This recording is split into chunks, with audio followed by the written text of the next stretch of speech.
Jeff, Becca. are you ready to talk about a movie? Yeah, I think so. Are you ready to talk about one of your favorite movies? Yeah. All right, let's do it.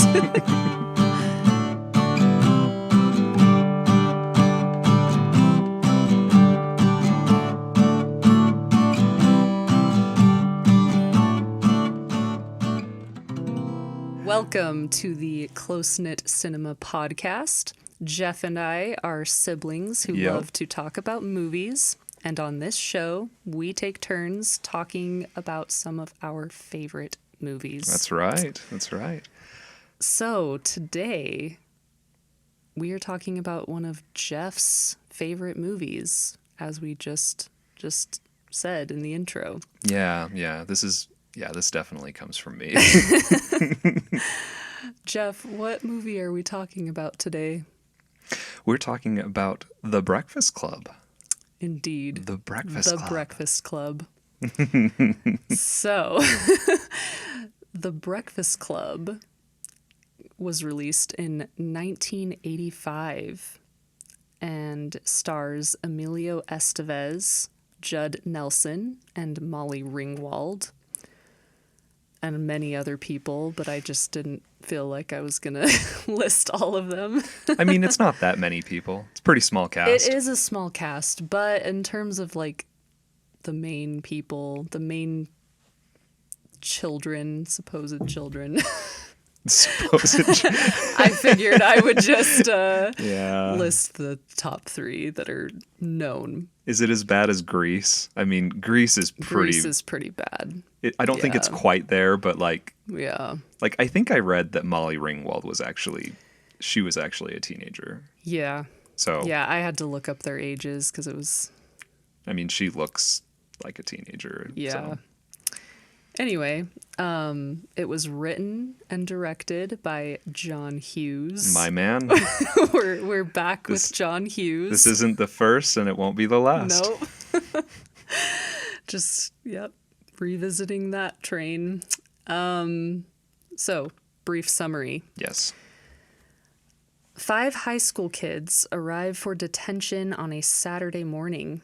They couldn't be more different. A jock, a princess, a nerd, a rebel without a cause, and a mysterious artistic type. These differences initially cause friction, but over time they discover they have more in common than they thought. I guess the names in the movie weren't good enough for you. What?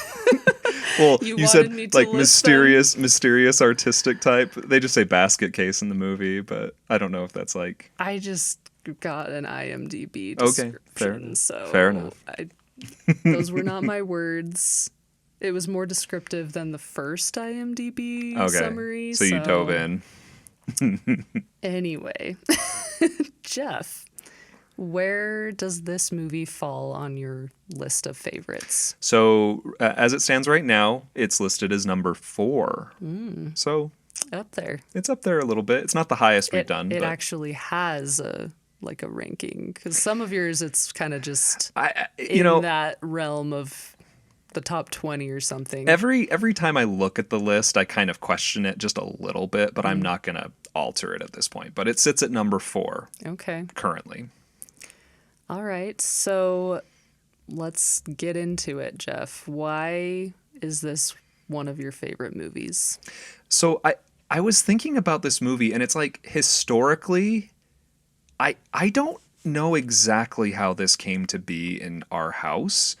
I have some theories. So one of the first things that I remember about this movie, this is one of those movies that I feel like a lot of parents, in the late 80s and early 90s, or I guess in the 90s just generally, I think they saw it on television a lot. And built a relationship with this movie on television, which means it was edited.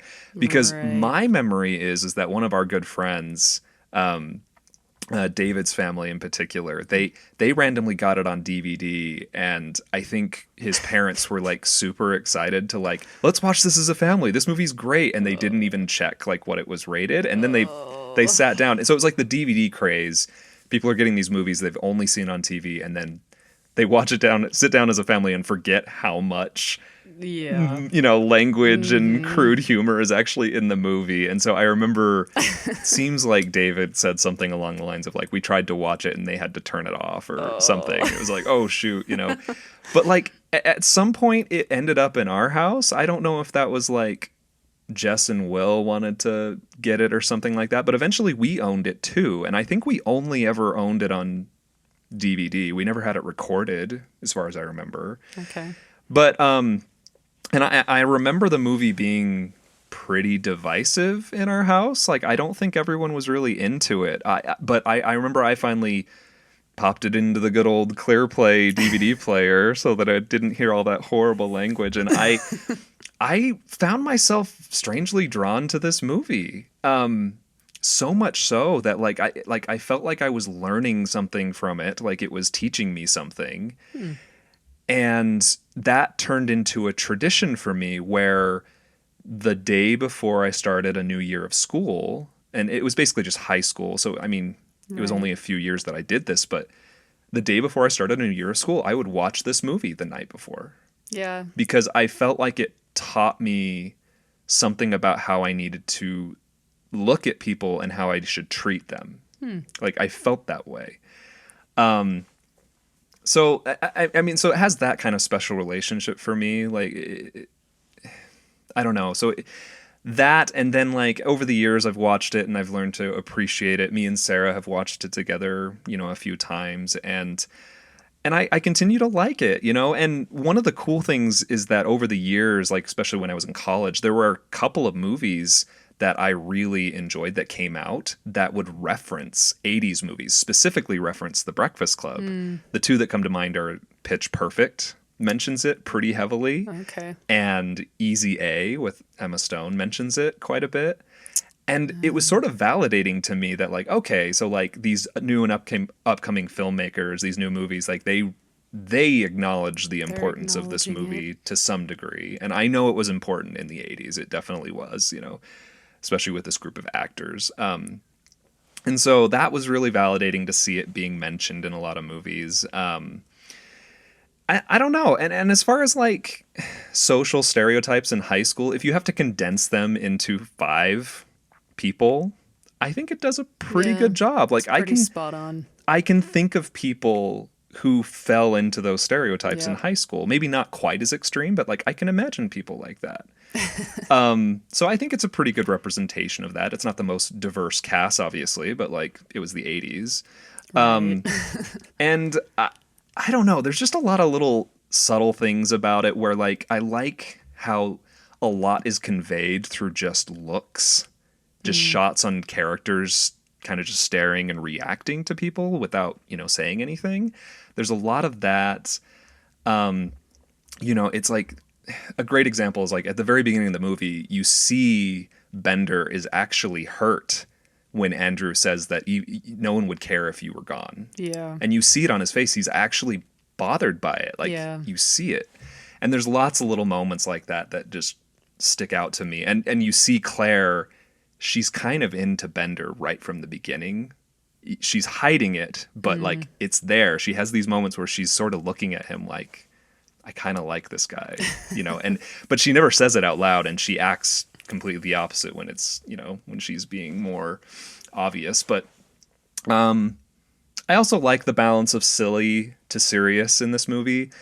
I would actually say this movie is not as much of a comedy as some people might think when they watch it. It has a lot of deep stuff in it. It goes pretty hard, especially the last 30 minutes of the movie. Yeah.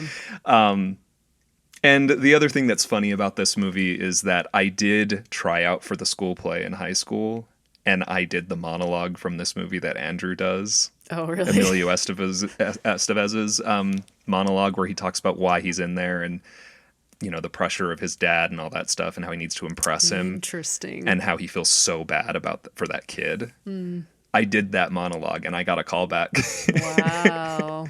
So there's that.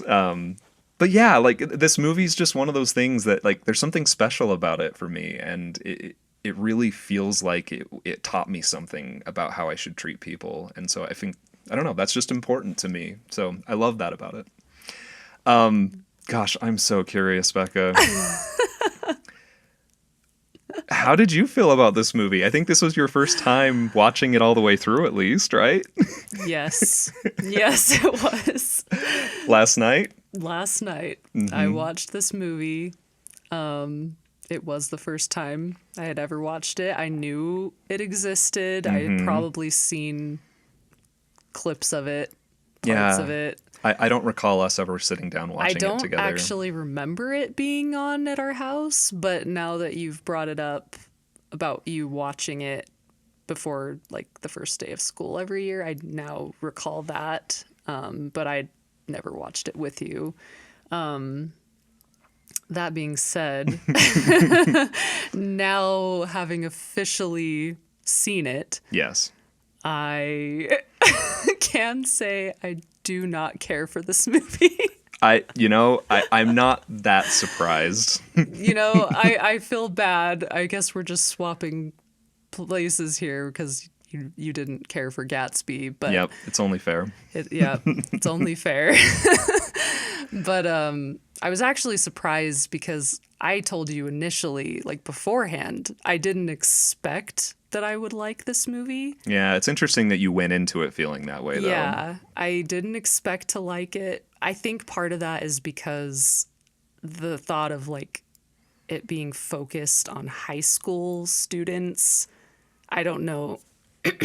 That's just not really my jam. At all? I get like I know there's some like Ferris Bueller's probably the only one. I mean, I think about your list of movies. That's true. And I'm like, true. you don't really have. I can't think of any high school movies on your list. Oh, I guess Whip It. Technically, Yeah. she's in high school. That's never mind. No, now that we're saying it, that's That's one of the few. hypocritical now because I do You're just- have a few high school movies, but where I was going with that is like the bits and pieces I had seen, or maybe even just the poster, like presented high school kids in such a way that I was like, these are the type of high school kids that would like annoy me. I don't know. Okay, fair enough. I don't know. So I had that assumption going in that I would not like it, but I was hopeful that I might enjoy it because I mean, you enjoy it. I like Ferris Bueller's Day Off, but I actually like disliked it more than I expected, Yeah. which is kind of It- crazy. There weren't many people in our house that had watched it that cared for it, frankly. Okay. Like, honestly, I might have been the only person who embraced this movie in our family. Yeah. Interesting. growing up.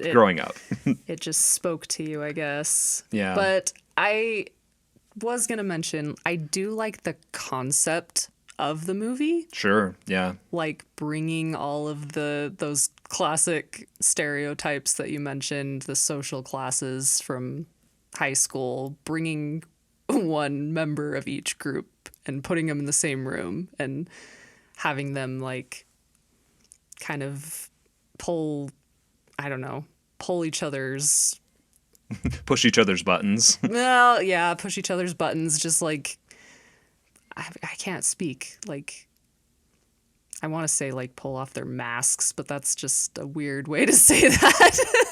Well, I mean, I was going to mention the masks. I think that's a big part of what this movie is trying to say is that because of the social pressures, people put on masks. And I Yes. think that's kind of true for everybody to a certain extent. I think we Yes. all put a mask on for Yep, people. it's not just high school. But yeah, like so the concept of that is I think it's intriguing. It just didn't like land for me, like the execution. Yeah. I felt like I wasn't all that interested. It was very slow paced, which is Yeah. odd for me to say because I like a lot of slow paced movies. Yeah. But with this one, it was like, okay, it's slow, but I'm also not I'm just not interested in the characters or something. Yeah. And the humor is just not, it didn't really hit for me. like I said, I mean, I don't think this movie is as much of a comedy as you would think. Like, it really isn't. But Yeah, no, I agree. There is like there are a lot of jokes in it, but there's a lot of serious stuff. oh yeah, That yeah, usually overpowers. Like I think there is more serious stuff in it than the jokes for sure, but a lot of crude humor, which to be fair, yeah. you said you watched it edited Well, originally. I mean, originally. I eventually just was like, whatever. You know, Right, I right. grew up and I was like, whatever. You know, Right. doesn't really phase me that much anymore. But But I as much as I struggled to watch it, I definitely liked like the last third a lot more than the rest of the movie. okay, It's almost like I enjoyed it more once the characters were being more open with each other. yeah, Whereas in the beginning, where they're still so standoffish, that all felt so long and just like, oh, we're just going to push each other's buttons and be annoying high schoolers. yeah, yeah. Anyway. And I was going to touch on, just because I don't think there's a place for me to say this anywhere else. And you had talked about how it's not as much of a comedy as people would think. Yeah.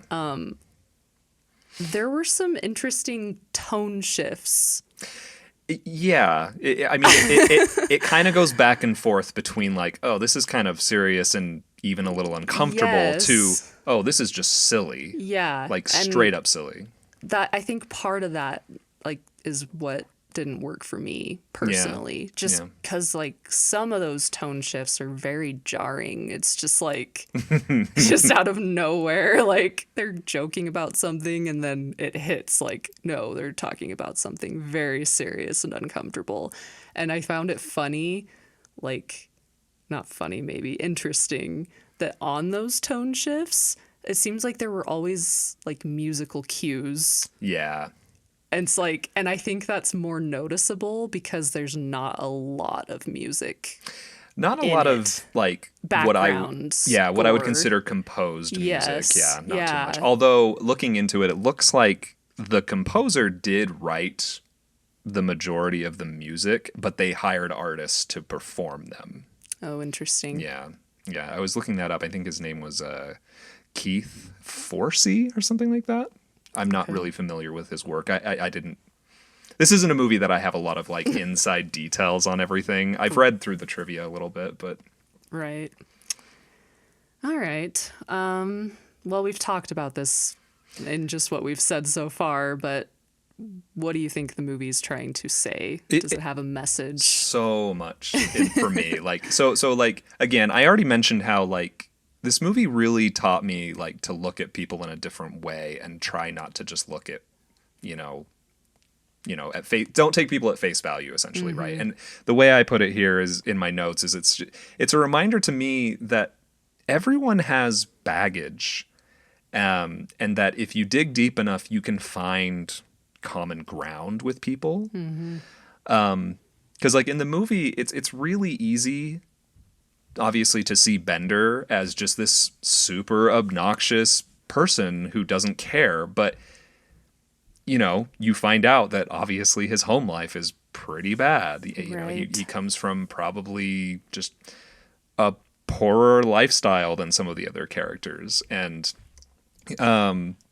so I think that's the biggest thing for me is that at the heart of it, we all are dealing with stuff and we have to remember that.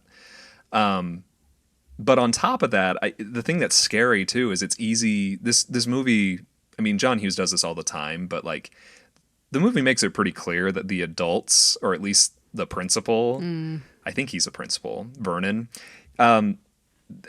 they sometimes underestimate like the pressures of high school, or I don't know. And maybe that's not even like Vernon's thing, but like I remember talking to somebody about like this movie and they said, I just don't like how the movie tries to make it like this big deal of the struggles of high school. Like something to compare to anything else. And it's like, I just like took a step back and was like, yeah, but they're at a different place than adults. And I think there's definitely hard things about it. You know, you're Yeah. growing up.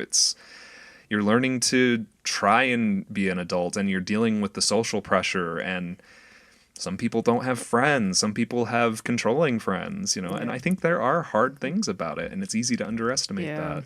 There's a lot of different pressures for that particular time in life. Yeah, That it's for like, sure. well, yeah, as an adult, it's not like you deal with all those same pressures. Yeah, but it's in different. that sensitive time, it's like those things are big.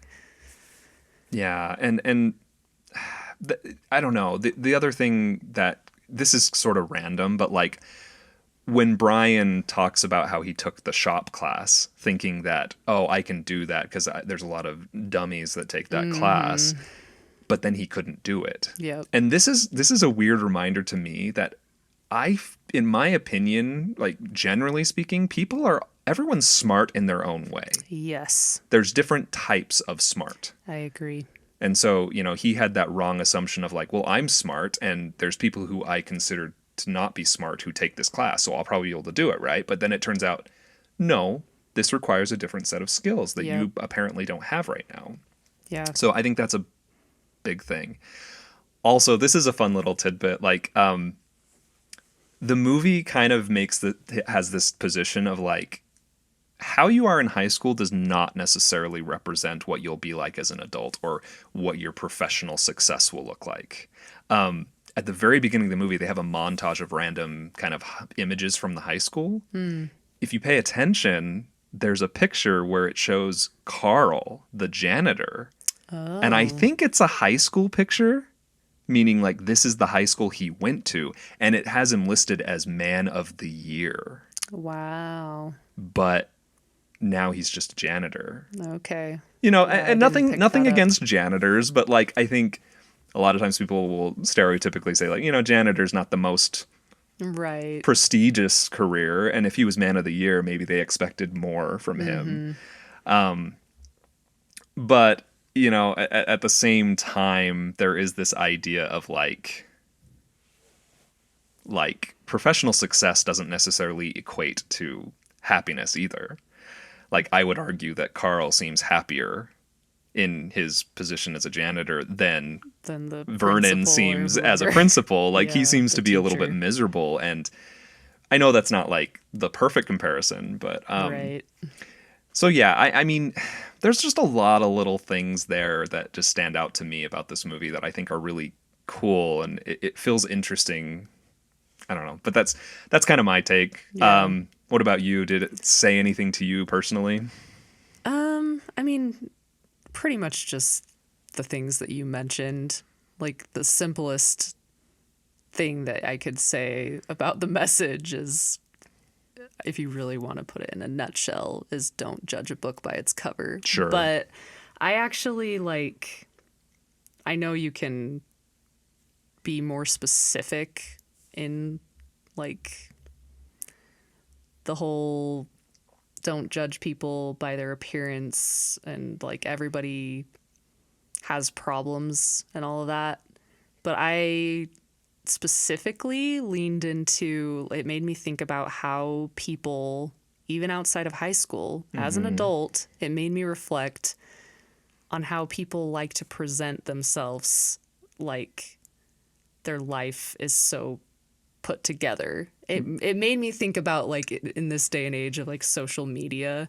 Oh yeah, And you hear about yeah. that all the time. It's just like a very common thing where people are like, oh, well, you know that everyone puts their best version of themselves on social media. Their life's not perfect. Yeah, it's right? like how many people knew that Claire's parents were struggling and were likely to get divorced. Exactly. Right. So for me, I nailed it down as like not everyone is as put together as you think or you might think. Because, yeah, all these kids in this room have an idea of what all the other kids are. Yeah. It's like, oh, she's popular, so she's, you know, she's got a good life. Her parents spoil her. And it's like, no, it's not as good as it thinks. No. And that's the story for each of them, really. So yeah, that's basically what I got from it. Yeah, yeah, and I think that's that's definitely one of the main Yeah. things going on in this movie, like no doubt about it. The ending, Jeff. What do you like the ending? So overall, I love the ending. Okay. So, I mean, Brian really, I think, kind of he's the first person who introduces the idea that this might be a tragic movie. Because in my opinion, it's pretty tragic. It's actually kind of a tragic story. He asked that question. He's like, "What happens to us on Monday?" Yeah. He's like, "Clearly, we've had a special moment here, where we've broken down barriers and we've gotten past the social constructs or whatever that they have." But he's just like, "What happens?" And there's two sides to it, right? Some of them are like being super optimistic, like, "Oh yeah, like obviously, we're gonna." But Claire, she just says, "You know what? Honestly, I don't think that we're gonna be able to talk to each other again. Yep. Like this is a We're gonna one-time go thing." back to the way it was. And it's really interesting because Bender, he calls her out on that, and she just says, "What? It's bad that I'm telling the truth. I'm just telling the truth," which very much parallels when Andrew, said, "Hey, like, you don't have to call him a dweeb, or be rude to him." And he's just like, "I'm not. I'm just being Yeah. honest." And Well, yeah. it's like he's probably thinking about that. It's just like, oh, it's a bit of a reflection on himself. And Well, so, she says that, doesn't she? Doesn't she say to Bender, like, what, I can't say the truth when you well, were saying I the don't know truth? that she specifically brings that up, but like it's definitely hinting at that. Okay. But then it's like, so you're left with this slightly ambiguous ending where it's like, okay, I don't know what's going to happen exactly on Monday, but in my opinion, like I'm guessing that Bender and her probably never seriously interact with each other again. Like I Interesting. don't think that they will.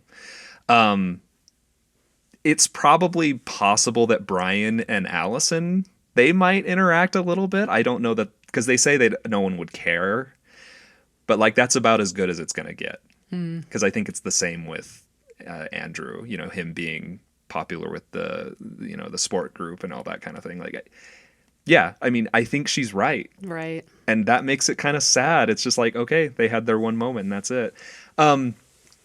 The one thing I will say as far as a negative is I do think the romantic aspect of specifically Andrew and Allison, I think that's a little bit forced. Yep. It's like they do the glow up thing where she does her makeup and then he's just like, "Oh my gosh, you're beautiful." Like Yeah. that's probably my least favorite part about the ending is that part of it because it's just like I don't feel like that was totally earned. I Yeah. mean, I watching it I was like, "Okay, they did have a lot of scenes together where he tried to, get her to confess stuff to him, Yeah. and he tried to open up to her, but it still didn't feel like it was earned." That's the only negative thing I'll say. But overall, I love that it's tragic. I love that it's like, nope, that's probably the last that they'll ever really interact in a meaningful way. Okay. How about you? That is interesting that you have that take on it because I don't know. I guess because I feel like they ended it on such an upbeat note with the music and the romantic elements.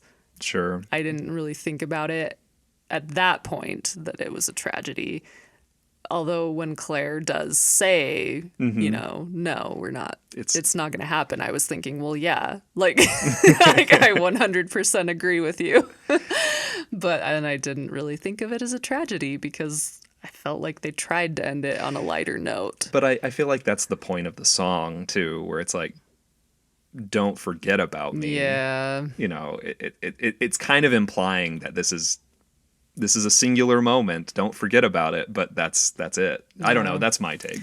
Well, that being said, I have a couple of things.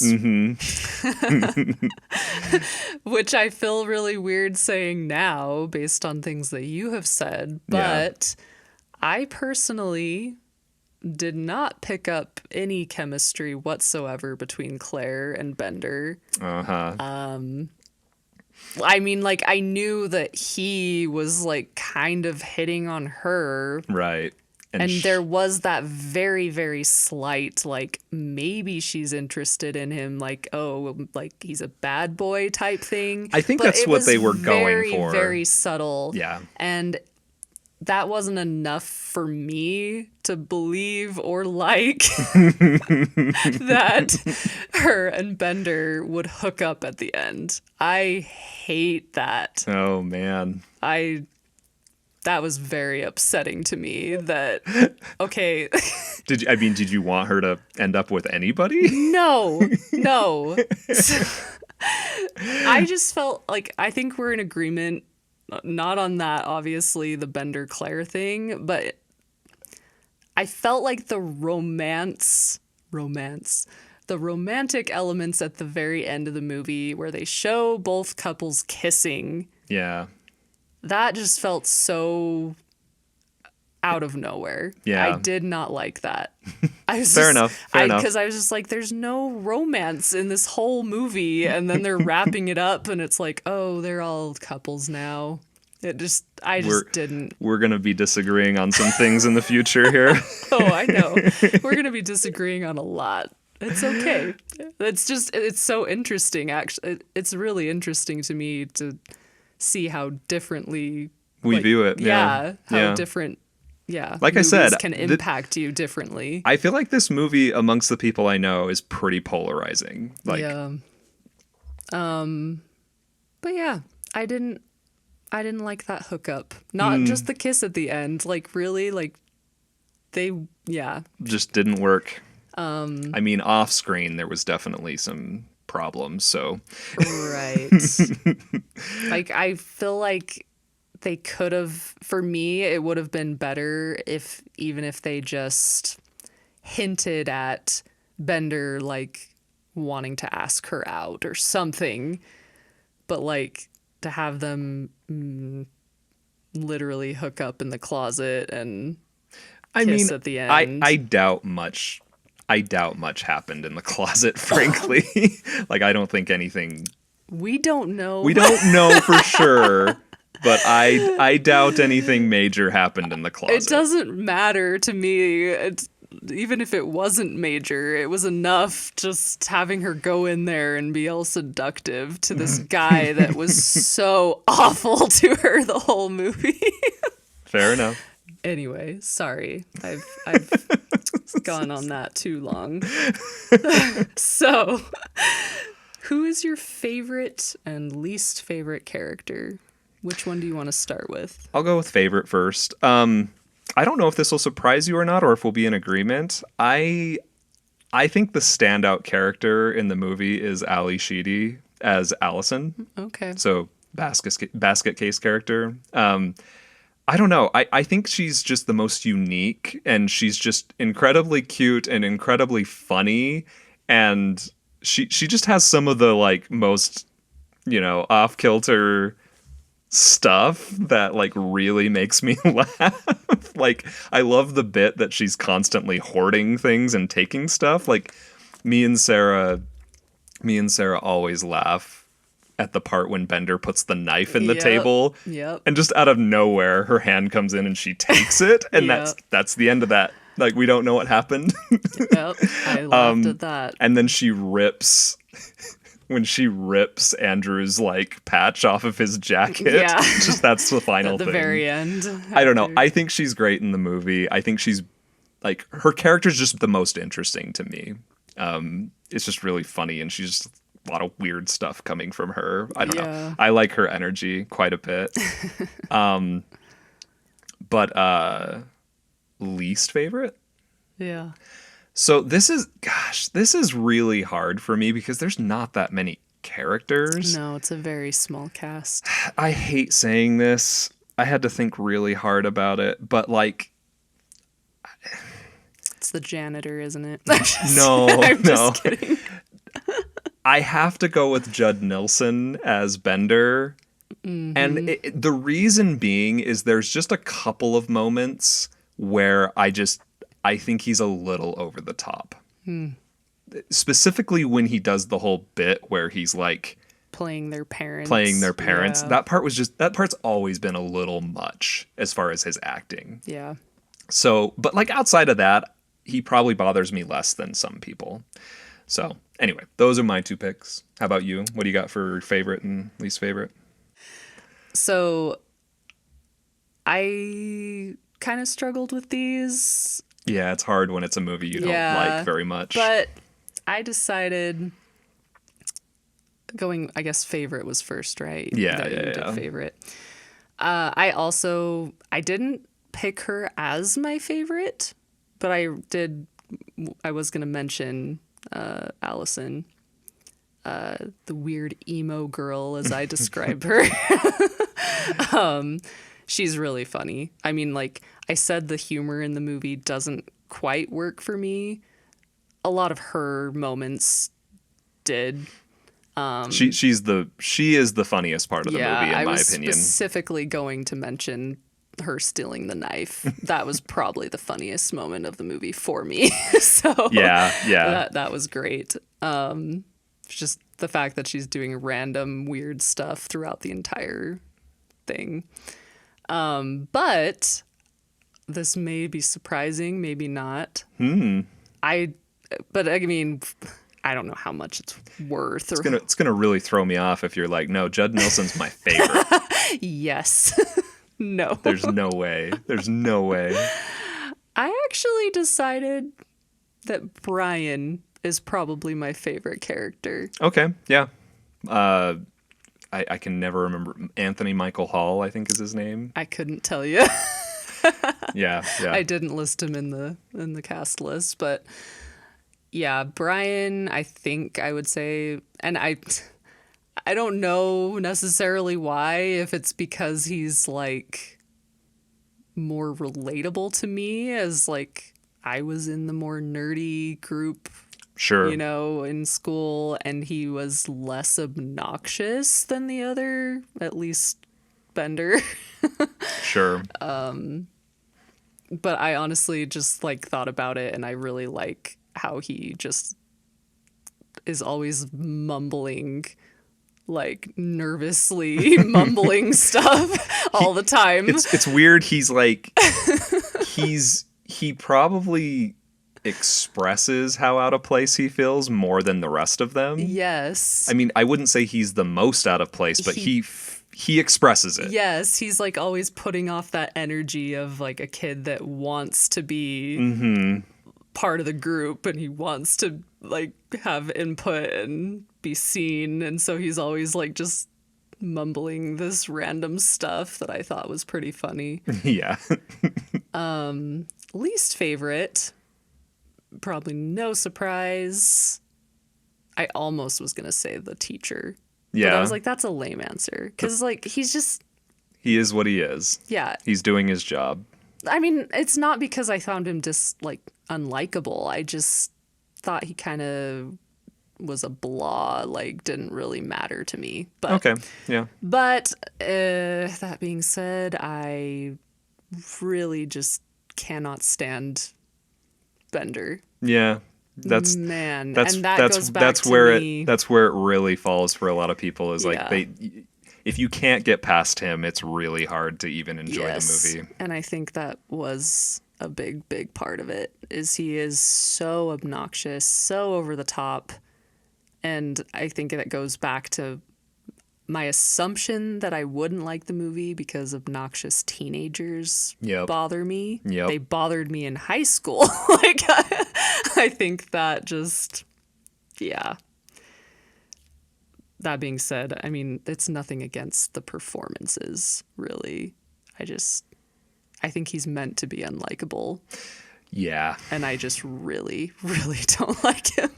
But I mean, it sounds like he went pretty method with his performance. I read that. Like, it was to the point where, like, I don't think John Hughes ever wanted to work with him again. And he almost fired him because he was being so mean to Molly Ringwald, like, behind the scenes. And so, I mean, that kind of, I think, comes through a little bit too much, maybe. So, anyway. On a kind of side note, he's so old. He, And that he looks the oldest yes, of them all, for that sure. bothered me, which I feel silly saying that because you brought up Grease.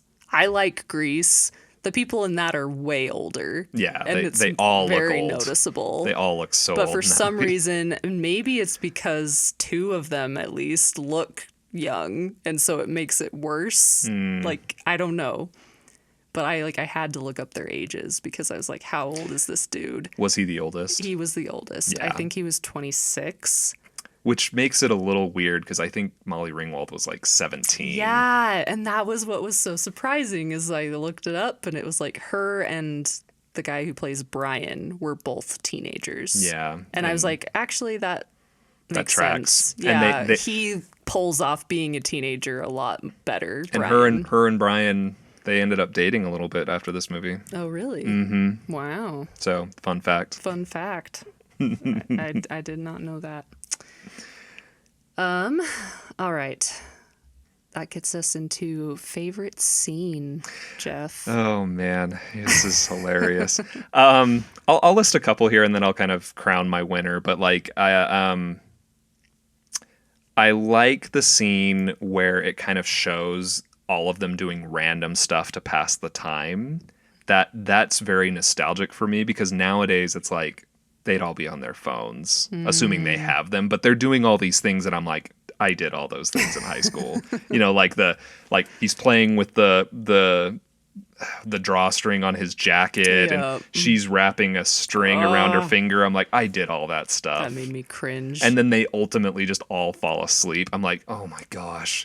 There were certain classes in school that was like, because of the time of day and the subject matter, like it was so hard to stay awake sometimes. So like, I really appreciate that. And they also had the random shot of the principal. He was also just doing random stuff in his office. Yeah. Like he had like cups with pencils in them. Like I love that. It's just like simpler times, you know. Now it's just Yes. like I'm on my phone all the time or whatever. But and I already mentioned when Allison takes the knife after he stabs it into the table randomly. Like that part always makes me and Sarah laugh. I like the lunch scene. Just there's a lot of little things going on there, but like specifically the wrestler. his lunch is ridiculously big, and then Allison just goes off the rails and like throws the meat from her sandwich, and then she like what is it like pixie stick dust on top Pixie of Sticks cereal and on a Captain sandwich. Crunch. Like, oh, that hurt my mouth just watching her bite into that. I love that so much. And then the next two. So I mentioned I don't know. I think the confession scene. I'll call it that. It's like a really long scene. It's just them sitting around in a circle talking for a long time. That scene was just strangely like. It felt so special and real to me, especially when I was a teenager. It just like this is what therapy looks like to me in my mind.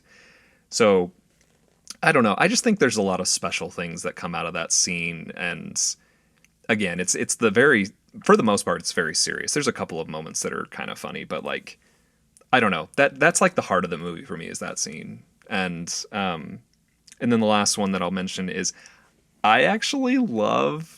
When Claire surprises Bender in that little room that he gets. Oh, no. Okay, hear me out. Hear me out. You talked about the masks that they all are wearing to kind of just stay into their He social. It Does have a change there. in that moment. It's a little sad because it's the only time that both of them drop their masks because they're alone. Yeah. And they're not in front of everybody else and there's no expectation. And they both are just like completely different people. Yeah. Like he seems like a kind of a decent guy Right. who actually kind of cares and you know and they full on just like bring it up whereas she asks him like were you really disgusted by my little lipstick trick and he does the kind of funny like you know truth like and then he nods his head like he's gonna say no and then he says no he nods it like he's gonna say yes and then he says no like yeah. I think it's really cute and again it just kind of hits home that idea that they're all wearing a mask Yeah. and they can only take it off when they're alone together. Okay. And that is my favorite part of the movie, by the way. Wow. It just gets that across really Wow. well for me that like, oh my gosh, like they've been hiding this the whole entire movie. No, I can see that. And I there's really can. there's little signs of it throughout the movie that there is something between them, but it's very subtle. Yeah. Maybe not that subtle, but like it's never spoken, and it's just through glances and little things. But anyway, I love that. I love that so much. And the music, it's one of the few background pieces, the love theme. I think it's very 80s, but it works for me. I've been listening to it on one of my playlists lately, and I really do like it. Okay. It's cheeseball, but in the way that I love. Nice. Okay. No, I can respect that. Yeah. Becca- Because I can acknowledge that change that you see Yeah. in his face. And Yeah. he's like, are you sure that you... He doesn't know? have to be the bad boy in that moment. Yeah. He doesn't have to be. And she doesn't have to be like better than him. Yeah. So I guess in that moment, it's more of me just liking her behavior because it's like, really? This dude was so awful to you. So awful. But it was, I mean, I don't know. I mean, in a weird way, he's just trying to get her to open up. He's just not doing it in the most. It's a little manipulative, admittedly. I don't know, Becca. What are you going to say for favorite scene in a movie that you just don't seem to care that much about? Yeah. No. It's not going to be surprising, I don't think, because you mentioned it. It's that scene where they're all sitting on the floor. Yeah. And that goes to show there must be something special about that because I, too, was like, this is really, like, enthralling. And, like, Yeah. in a movie that I was like, I am struggling to get through this. That scene was like, wow. It feels real. Yeah. It just feels very real. They're having very real conversations that feel very relatable and like there was something refreshing about it to see like, oh, they're talking about things that people never talk about like openly and like yeah. And I don't know how true this is. Supposedly that whole scene was improvised. I have no idea how that like works. I know that was actually going to be my trivia as well because it's like, well, my favorite scene supposedly was Improvised. ad-lib. Yeah. Which is I just don't know how far that goes. Is it like Right. is it like they tried a bunch of things and then they just said, "Oh, that was good. Let's write that down and do it again." Like Yeah, or I don't know. Or is it literally like we're just gonna take a bunch of random takes, you guys talk about whatever, and then they chose? Like I have no Yeah. idea. I that's so interesting though. But it is interesting if that is the standout moment of the movie and conversation wise, like there's just so many important things that happen in it too. Yeah. It's like they all like most of the confessions of why they're there come out and Brian brings up the big question of like what happens on Monday. Yeah. I'm like, is that really ad-libbed? right, It's that's true. so pivotal to the movie. Yeah, it's hard to believe that all of it could be, but yeah, specifically in that, like, I don't appreciate the Allison story with where her she's therapist. lying about sleeping with her therapist. I don't like that. There's just so much talk of Yeah, it gets a little crude yes, there's so much talk about sex and who's done it and who hasn't done it. That's just so much of the movie. but I mean But I understand, like, for high school, maybe that's in certain high school settings in certain decades, I'm sure Yes. that was a big part of high school. right. No, I can totally believe that and see why they put it in there. But yeah, but specifically the wrestlers monologue that you Yeah, mentioned, it's- that hit me really. Like that was really good. And then Brian both asking what's going to happen Monday. Yep. That whole discussion is so good. And Brian talking about, why he's there and having a gun in his locker. And Yeah. they turn it into a joke after there's that tone shift again. But Admittedly, like as much as I love the scene, I do have questions about what his plans were exactly. Right, But when like, they reveal what kind of gun it is, you're well, like, I mean, "Oh." that's like a weird piece of humor, honestly, in such a serious moment to Mm-hmm. throw in there. But like, it's like, sure, he doesn't understand guns, so he picked the wrong gun. But Mm-hmm. like, I don't know. Like, I just don't understand why. Why did he have it at the school in the first place? That just seems like a weird place. Anyway, that's a weird nitpick, but Yeah, interesting. interesting. Anyway. I just took that. I don't know if that's even a phrase. I was going to say on the nose.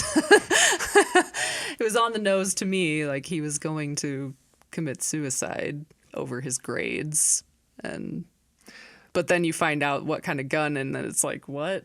What was he planning to do with that? He just didn't understand. I think it's just a lack of understanding. But Okay. anyway, Anyway, very good. Very well acted, possibly not written if it was yeah, ad-libbed. it's like the acting is significantly better in that moment than I Yeah. think the rest of the movie. Yep. It's interesting how that happens. And Bender is also toned down significantly in that scene. That's so yeah, that's true. awkward moment or scene. I'd be a little surprised if we didn't pick the same thing. So it's for me, it's definitely the moment when Bender is under the table Yep. and he's just like looking up her skirt. Yep. It's just like, oh my gosh, this I is called so. it the underwear shot. It's so awkward. You're just like, oh, okay. Yes. Anyway, Fun fact, though. oh dear, what? It's not really a fact, I guess. Just a connection here. I figured that would be the obvious awkward moment of the shot of her underwear. But what I find funny about that, Wait. To be clear, is it just the fact that they showed her underwear that got to you, or is it the context of what's happening? the whole thing, the shot of the underwear, the close-up shot is awkward to me, but yes, the whole thing that he's hiding under there, Yeah. and that's like, we're supposed to believe that the teacher doesn't know. The but- thing that's frustrating for me is it's like as awkward as like the context is, some of the humor there actually works for me as far as like they're trying to cover up the pounding on the table and all those other things. Some of that is kind of funny to me, but it's just Yeah. unfortunate that he happens to be right between her legs. Right. No, it made me think, as much as I don't like that. One of my favorite movies also has a similar shot. I'm guessing, well, I guess I don't know. I guess I don't know. We have got a similar connection between our favorite movies in that awkward shot. I actually have a guess which movie it Nothing is. to brag about. I think but I know it's what funny movie it is. because I don't like it in my movie either. Is it Eternal Sunshine? It is. I was gonna say I felt like there was something in that movie, but anyway, Yep. that's another day. That's probably the only other movie that I've seen that shot. So, Oh god, I actually don't remember the specific shot, but anyway, moving on. Jeff, one of your favorite movies, does it have a pitfall? so Any pitfalls? I think just we've talked about this a lot. I think Bender being as obnoxious as he is that's the big stumbling block for a lot of people. Like Yeah. I actually think that is for a lot of people is like they can't handle his character. And I get it. I totally get it. I think he was even jarring for me the first couple of times that I watched it. The other two things that I'll mention, I don't love that marijuana ends up being one of the things that brings the group together. Yeah. I don't know. Maybe I'm biased because I'm one of those people who just never did drugs in high school. So it's just like, to me, it's just like, okay. So everybody in high school, at that particular high school, at that particular time, everyone wanted to do marijuana, whatever. I don't really relate very well to that, but okay. So that always gets me a little bit. The other thing, I was going to say that I think that the variety of problems or the variety of issues that each of the students or kids are dealing with it's kind of lacking. At the end of the day, it's just like they all have parental problems. Yep. Their parents are a problem for all of them. Yep. The specific problems are a little bit different, but it's like, okay, it's a bit of a one note thing where it's like all of my problems come down to my parents Yep. and I guess the social pressures of high school. But like, I could have Yeah. used a little more variety than that, but whatever. Yeah. Anyway, that's it for me. You got a longer list than me, Becca? No, I don't even have to. I've already hit it over the head so many times. You said it. It's Bender. Yeah. That His name is John, by the way, right? John Bender. Yes. Yeah. But yeah, it's funny. I kind of related it to the last favorite of yours, Scott Pilgrim. I also said that the biggest pitfall in that movie was that Scott Pilgrim being the main character was kind of unlikable. yeah. But that movie I enjoy. This one I don't know if you wouldn't call Bender the main character, but he's a big part. I And mean, he's they're all a main character, Yeah. realistically.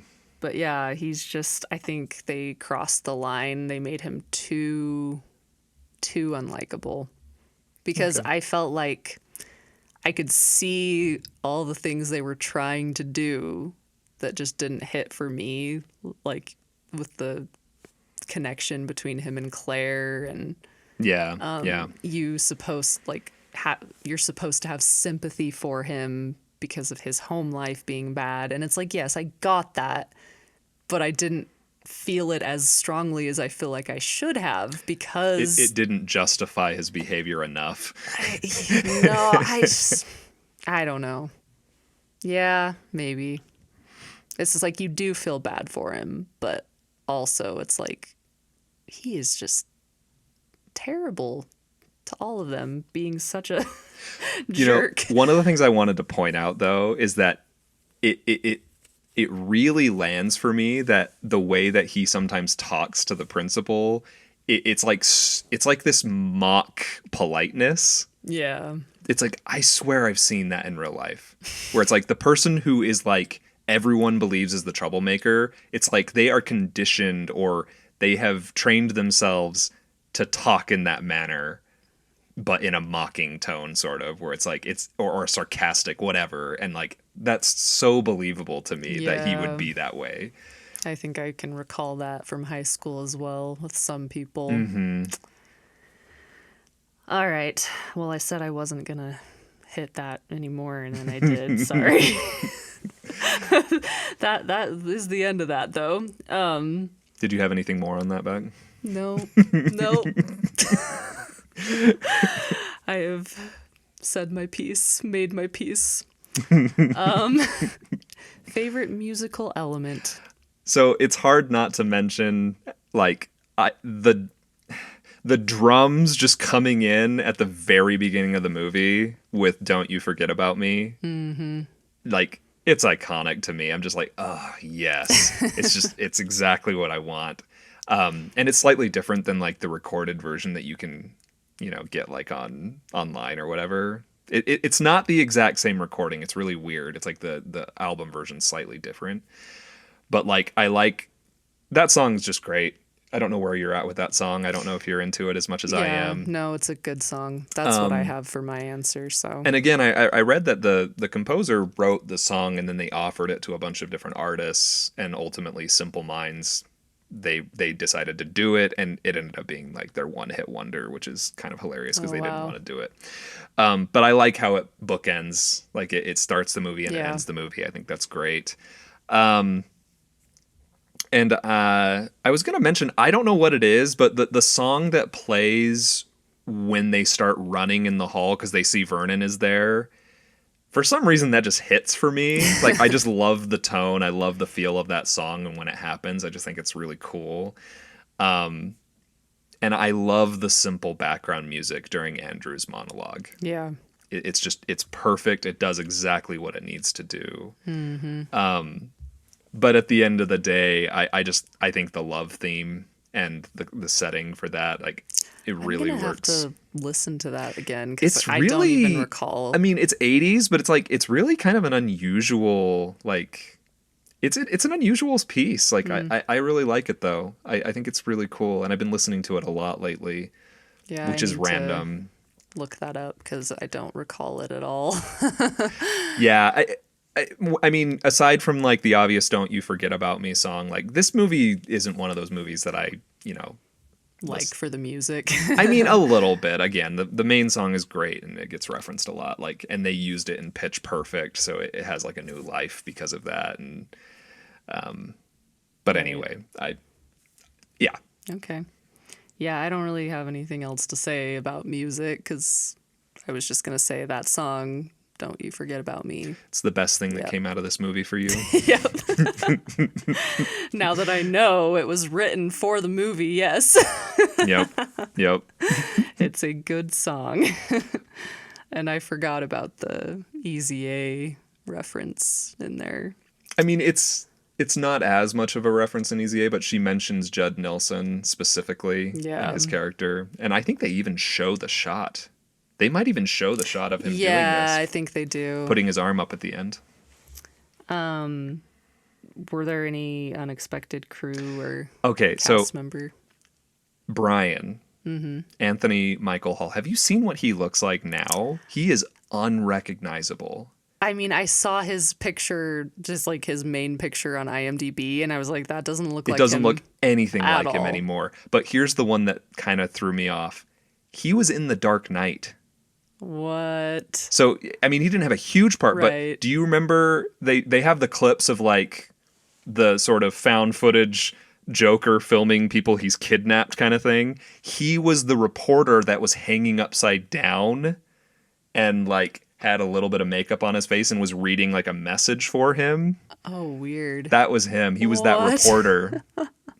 And I can't Wow. remember. It's weird because like I can't even remember all the parts that particular character's in the movie. I want to say he was the one. He was the one interviewing the guy that was going to out Bruce Wayne. I think. I'm not 100% sure. I think he was Okay. that Wow. like that reporter. So anyway, that That- kind of blew my mind when I saw that. Yeah, that is interesting. I didn't. Yeah. I like skimmed a few of their like filmographies and didn't Mm-hmm. see anything. So I was just like, oh, I guess I don't. Yeah. Yeah. So I missed that. So did you have anything that you found? Not really. No, I didn't have anything for that because I was like, the cast is so small, and I don't know. Nothing was unexpected because I don't really know them all Yeah. that well. Yeah. I mean, the only connection I have is like I've seen Molly Ringwald before. I think I watched 16 Candles or something. Yeah, I mean, Pretty in Pink, 16. She was kind of John Hughes' Yeah. like So it's like I go-to for a recognized while. her, and then Emilio Estevez. Like I'm Sure. aware that he's Charlie Sheen's brother, Martin Sheen's. You know. Yeah. So it's like I'm aware of that, but Yeah, totally. trivia. So We already talked about mine, so yeah, the one I just wanted to bring up that I thought was interesting is Brian's parents and his sister. So his mom and his sister who drop him off at the beginning of the day, those are his actual mom and sister. really, So wow. literally them. But the dad, his dad who picks him up at the end of the day, is John Hughes in the car. Oh. So he's the one in the car picking up Brian. Interesting. So that's I kind of didn't- fun. I didn't see that one in the list either. That is interesting. Yeah. So if you know what John Hughes looks like, you're just like, oh yeah, that is him in that car with his glasses and all that stuff. But anyway, Interesting. Yeah, I mean, the only other thing I saw in trivia was that John Hughes wrote the screenplay in 2 days. or something crazy. dude, that guy is a machine. Like, I mean, he was kind of, he wrote scripts really fast. That was sort of his thing. He is known for a lot of them. So, quotes, Jeff. Do you have So a favorite quote? this is few? actually not a super quotable movie for me personally. Like I can't even think of anything in this movie that I've just like I've never said eat my shorts. No, no, I haven't. I did write some that I kind of appreciate. So, like, I don't know if this is original to this movie, but like, I had people when I was a kid, like, I had adults who would say this. I don't know if they got it from Breakfast Club. Maybe they did. Don't mess with the bull, young man. You'll get the horns. Like, I heard that growing up before I saw this movie. It always cracks me up when Bender is literally just ripping a book and Andrew just looks at him and he's just like, that's real intelligent. Oh my gosh. When Bender, when he tells Brian, he's like, look, dude, you are a parent's wet dream. Okay. Yeah. I was like, jeez. Yeah. And then when Brian is Andrew's calling Bender out for being so mean to Brian, and he's just like, he's got a name, right? And he's like, yeah. He's like, yeah. What's your name? Brian. See? Like, he probably didn't know it at that point. Yeah. Oh my gosh. It does this makes me seem so immature, but when Bender is just randomly looking at a book and he's talking about the guy with elephantitis. Oh my gosh. And specifically when he says, how do you think he rides a bike? Oh, It's just like gosh. like the weirdest thing to ask. And then I like when she pulls out the sushi, which is just like the most ridiculous lunch to bring. But he says, you won't accept a guy's tongue into your mouth, but you're going to eat that. Yeah. I was thinking, how did she keep that sushi cold? Right. She wouldn't. Did she have a little cooler or Right. something? And I like when they're walking down the hall and Brian's asking Andrew just all those questions. You ask me one more question, I'm beating the crap out of you. And then when he goes to Brian's like, so Ahab, can I borrow my doobage? It's just stupid. Like, and then when she's looking through his wallet, all the pictures of the girls, and she's like, are these all your girlfriends? Well, some I consider my girlfriends. Some I just consider. I don't know. Like, there's some other ones that I brought up. But the other one I have to mention is when Andrew asks Allison when she's all done up, and he's like, what happened to you? And her immediate response, why? Claire did it. And then we already talked about the line where he said, she asked him, were you really disgusted? And he says, truth, nods his head, no. I think that's my favorite line because, again, that's just like your favorite moment. That's from the favorite moment, so that's just me. But I fully admit this is not a quotable. For me personally. It's not a very quotable movie. Yeah, it's no Scott Pilgrim. No, nothing will ever top that. I don't think. I only had a couple of things that stood out to me. Both. Well, that's not true. I was going to say both coming from Brian, but they just revolved around Brian. One, I didn't write down the exact quote, so I'm going to butcher it, but I thought it was funny when they were like, ask, what do you need a fake ID for? Mm-hmm. And he's just like, so I can vote. So I can vote. What? Which apparently was an ad lib. Yeah, I saw that. Yeah, that made it in. That's funny. But honestly, I don't know why this line stood out to me because it was like very early on in the movie, but I thought it was so funny. Maybe like the only funny thing I found funny coming from Bender. I'm curious. When he's talking about clubs and Brian's physics club. Oh, yeah. It's sort of social. Yeah, so it's sort of social, demented and sad, but social. I thought that was There's a brief funny. moment, I think, where Claire kind of like, she gives a look like she agrees. And that's, again, one of those things where she's already sort of buying into Bender a little bit. But anyway, that's just... Was that the only... That's it for you? That's it for me. Okay, Yes. fair enough. Fair So- enough. It's hard when it's Yeah. when a movie is not super familiar. Yeah. That leads us to our spouses' ratings. Yeah, yeah. Jeff. I'm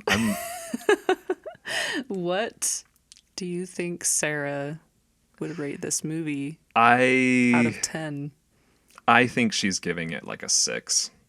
I don't think like it's definitely not a movie she would consider to be one of her favorites. I think she can find some amount of enjoyment in the movie. Like I said, like I know she gets a good chuckle when Allison takes the knife, and like she sat and watched it with me a couple times, but that's about as far as I think it would go. She would never choose to watch this movie. Right. So I think maybe a 6. That's where I'm going. I don't think she would go lower than that, but I might be surprised. Okay. I was surprised when I got her rating Oh, because I thought Sarah and I were aligned on a lot of okay. movies that we Okay. like, and I didn't care for this one. But I guess Sarah enjoys it quite a bit. Oh. She gave it a 7. Wow. Okay. Yeah. I'll take it. I'll take the 7. Yep, you must have influenced her on that a little bit. Just kidding. I mean, I have to assume that the first time she watched it was with me. I don't think she would have seen it Yeah, before that. I'm sure. But she didn't have anything to say about it. Okay, fair She enough. said, normally I give reasoning, but this one's complicated. This one's complicated. Those weren't her exact words. It was something, it might have been conflicting feelings. Which made me wonder, maybe she does enjoy it a lot about, like, given some of the things you've brought up for enjoying it. Yeah. But maybe yeah. she doesn't appreciate the humor crudeness or that I don't. I'm not that you appreciate it either. dang, but, I'm gonna have to interrogate her about this later. I'm very curious. yeah. So Kyle, I watched this with Kyle last night. Did he hold back anything, or did you kind of already know? Yeah, I already know. I did not see what he sent you, and he didn't tell me, but given our discussion, I'm pretty confident, unless he gave some wacky off the chart answer. All right, what are you gonna go with though? I think he would give this a 1 because he expressed to me that he did not like it one bit. Dang. I was hoping he'd restrain himself a little bit. No. So I asked him, and his first, he only gave me 2 responses. I gave a follow-up, but like, I said, hey, what's the rating for Breakfast Club? And his first response was, so is this 1 out of 10, 1 to 10 or 0 to 10? Because that's important, apparently. I was like, oh. I said, up to you. And he said, I will give it a generous 1.1. Wow. Wow. And that's all he had to say about it. Oh, man. That's so funny. I mean, I did not think he would enjoy it. I didn't Obviously. either. I mean, It's an 80s movie. yep. And yeah, just not his cup of tea. I haven't mentioned, like, I kind of missed this when I was talking about how I didn't like it. I'm kind of frustrated. Like, I feel like this is a movie I should like. Interesting. Now that I have seen it, I was surprised I disliked it more than expected, but also felt like I should like it more. So because- are you as low as Kyle if you were to give it a rating, do you think? No, I was going to say that. I would not be that low, but it would be low. I think I'd probably give it like a 3. Okay. Yeah. So here's my take though. I think the movie deserves a rewatch from you. I did wonder if a second watch, because maybe like you said, maybe the obnoxiousness of Bender would hit Different, less. yeah. After it's like seeing it you become a before. little desensitized to it after a Maybe. while, but and then you Maybe. can focus on the Yeah, good. because part of me was just like, shouldn't I like this? Like it's like iconic, and I like slower movies that talk about deep things like that, but like, man, I just couldn't. I could not get into it. And it's fine. Yeah. I don't feel hurt by it. I already said it's always been a movie that was polarizing amongst people I know. So I get it. But Jeff's not going to talk to me again after this. that's not true. But, it might be a lot to ask, but maybe consider a rewatch sometime. Maybe. Thankfully, it's not the longest movie in the world. Yes, that is a plus. It was short. No, I'm hesitant to say that. I would say I may consider, A probably rewatch. not, but I might consider it, but it would definitely not be with Kyle because No, yeah. no, he Yeah. would not go for that. That's fair. That's totally fair. All right, our last question, Jeff. Do I give you mine first? Or Yeah. Do you? Okay. I think so. Random question that I came up with, which hopefully does not push any more buttons now that I've trashed one of your favorite movies. What? Is it going to push buttons? No, I don't know. I'm always terrible with these. It's kind of a multi-part question. Okay. Because I'm genuinely curious what your thoughts are on this. But why do you think they called it the Breakfast Club? So I always have to look this up because I always forget. But I do know the answer to this question. Okay, I have not looked it up. So Yeah. enlighten me. It's nothing obvious. Like you would never know. But there was, I don't know if it was like a couple of schools or a specific school back at that time. There was a school that detention, specifically morning detention and weekend detention, was nicknamed the Breakfast Club. Okay. Like at a specific school. So it was like a real life thing.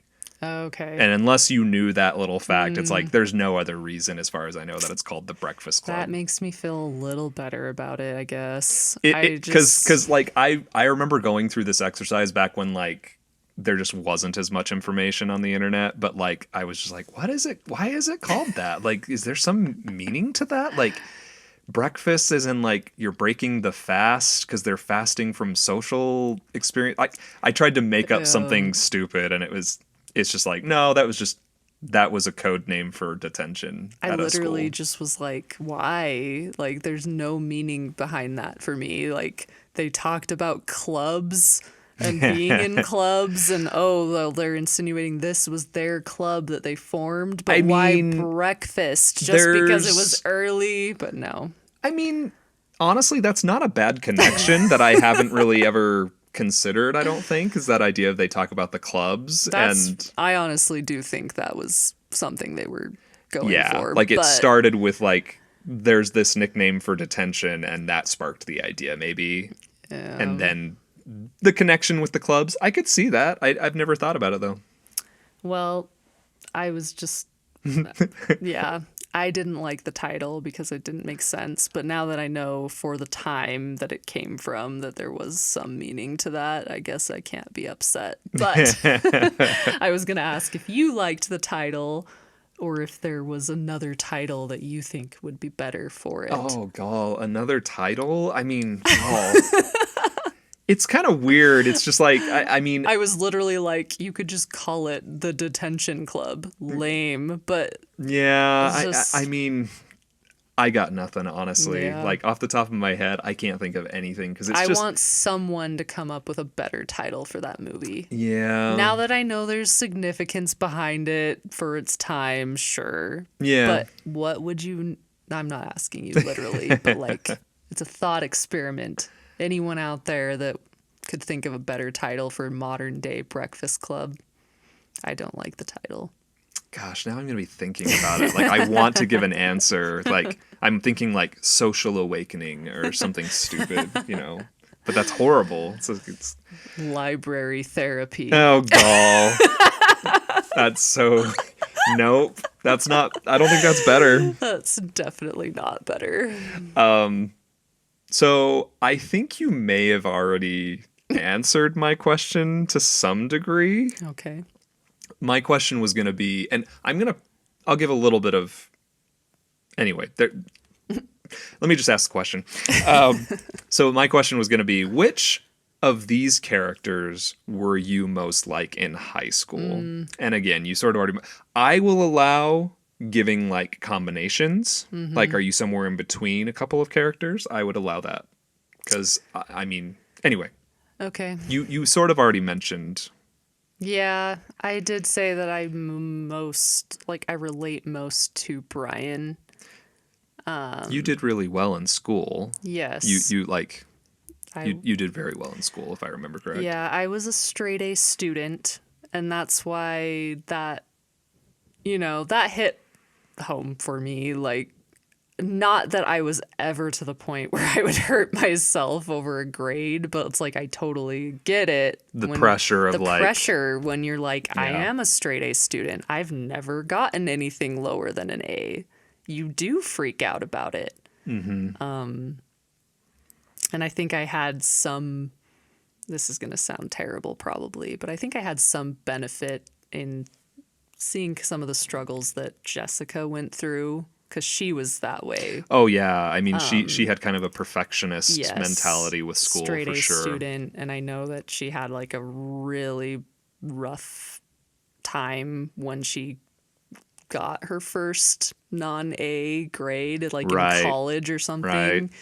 Right. So, being younger and seeing her kind of have a, meltdown over something like that, I think taught me a little bit, like, not to let myself get that upset. But anyway, so that was relatable. And honestly, just, yeah, I think I just fit in. I would put myself in that social group in high school, the one that's like in the, I don't know, the honors classes and kids that aren't jocks and just, I don't know. Becca, were you part of the physics club? No, I guess that's fair. I wasn't as nerdy as that probably.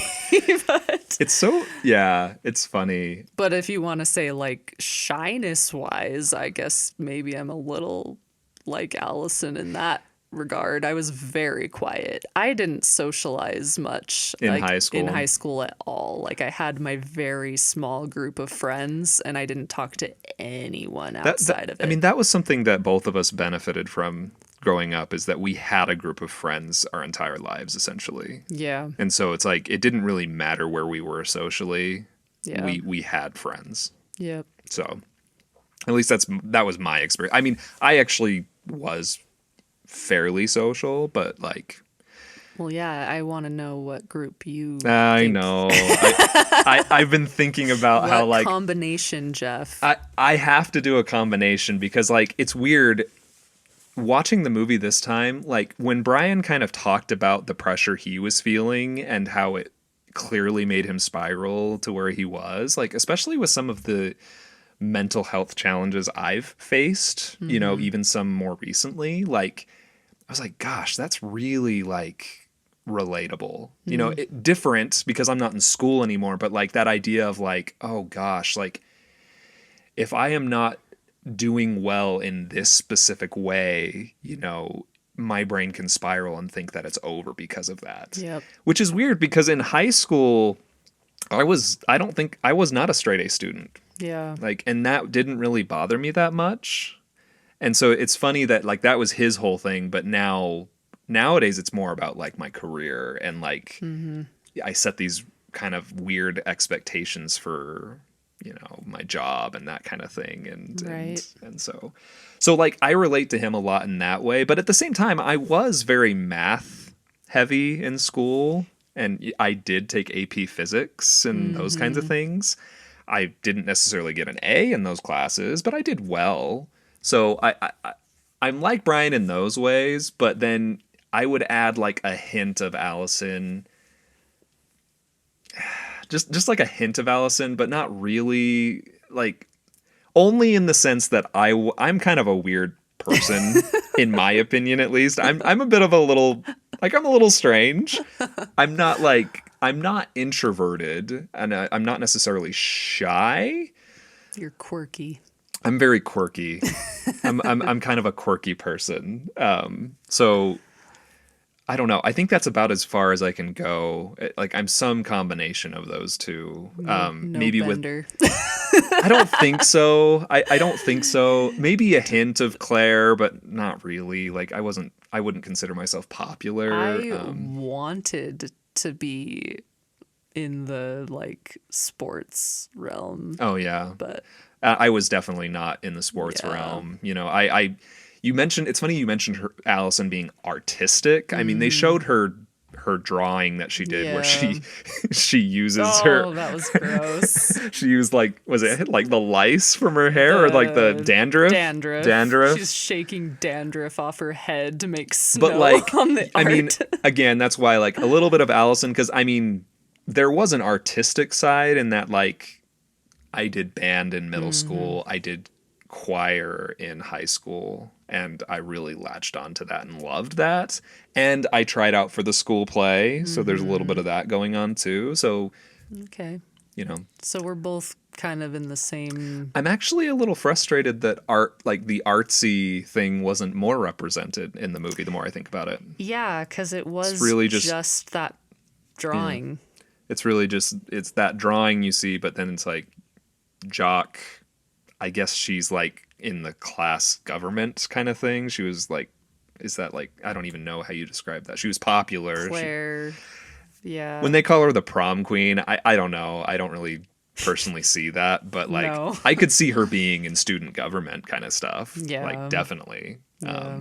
And then obviously like the bad boy criminal type and all that, but not so much the artsy thing. It's funny that you mentioned that. Yeah. Anyway, that's where I'm at. Cool. Cool. We made it. We did it. You watched this movie. You were so worried about I it. hope I didn't crush you too badly. Couldn't have been worse than how I responded to Gatsby. I mean, I don't think you were as bad as I was. I think you restrained I tried. yourself. I tried to embrace it as much as I could. I feel bad that I let myself go a little more than you did on that. But I genuinely enjoyed talking about it. I think this is probably going to be the hardest one for you on my list. Okay. I think so. I don't know what the last time you looked at my list. I think you'll get more enjoyment out of every other movie than this. Like, Probably. I think you have some tough ones for me. Yeah, you. There's some on your list that I'm just like, that's going to be interesting. Yep. I can think of at least two that you're definitely not going to enjoy. Well, thanks, Becca. Thanks for this. Yeah, thanks, Jeff. Until next time. Until next time. Bye. Bye, everybody.